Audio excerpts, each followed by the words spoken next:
In the heart of Europe, you'll find a delightful surprise. Colourful Christmas markets, all waiting to be explored. It's at Christmas markets like this one in Budapest that the spirit and the romance of the holidays come alive. I first discovered Europe's Christmas markets with my mother. We were looking for something different than the traditional winter break and have been coming back ever since, loving getting into the cosy ambiance of Europe at this time of year. It's really like a fairy tale set in some of the continent's most interesting cities with dramatic architecture as a backdrop.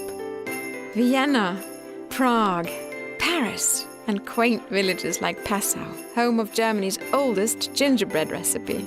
There's a peacefulness here and abundant smiles all around. It's almost as if people have forgotten about the normal hustle and bustle of daily life. If you're in a hurry, Europe's Christmas markets are not the place to be. But what's most surprising is that while the markets may appear similar, move closer and you quickly realize each one has its own character. Some have an intimate feel, while others, such as in Budapest with its laser light show, are much bigger events. And I've found tasty treats at every Christmas market. From glühwein, the hot spiced wine which you find everywhere, to steaming crepe and local favourites like the traditional Hungarian cinnamon pastries. The craft items always catch my eye. They're handmade mostly by people from nearby towns. They make fun gifts and often come with an interesting story, like the prune families of Nuremberg, an idea dreamed up long ago by a father who could not afford to buy toys for his children for Christmas. So he made them prune people from dried fruits. Today, antique prune families are even collector's items. While you may not cross paths with the artists I've met, there are many others with stories to tell and they're delighted to share them. When you're ready to try something different for the holidays, join us in this winter wonderland. Viking river cruises.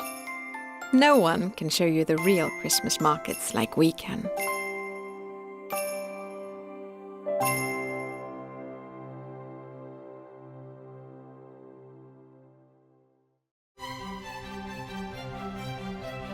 I love chocolates, and just across the street from our hotel here in Berlin happens to be the city's finest chocolatier, Fassbender and Rausch. There are lots of great gift ideas. Some of my favorites, little tins like this one. These chocolates are great for your children or grandchildren. They are wrapped in a teddy bear tin can and make great gifts for your little ones.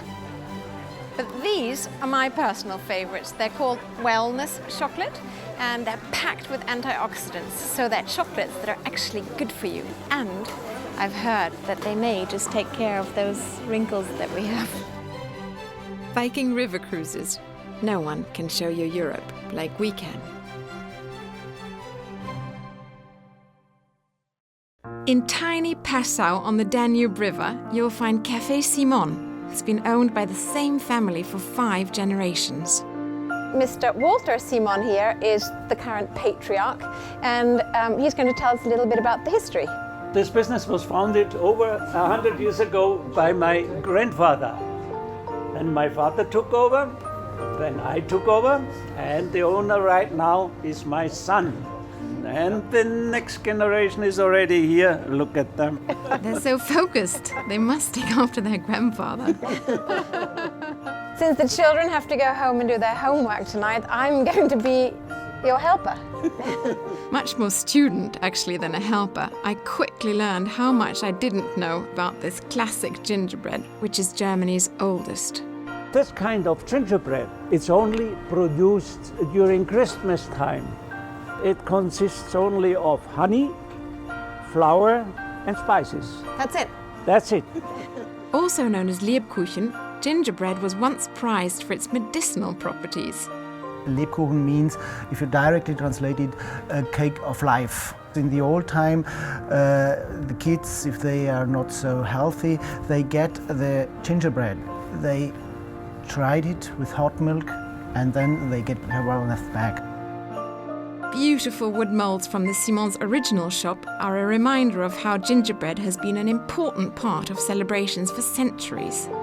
This one here, that's a nice mold. Yeah. It's Angels. angels, yes. It was a nice present for Christmas time or for wedding. And as you can see, it was carved 1688. While the wood molds and ovens have changed with time, the Simons family commitment is strong as ever, and their holiday gingerbread, made from the secret family recipe, remains a tasty treat. And how do I eat it? Break off a piece? Break off a piece, but be careful, it's really hot. Yeah. Oh, So fresh you never have eaten it. that's delicious. From the Simon family and the Viking family to your family, happy holidays.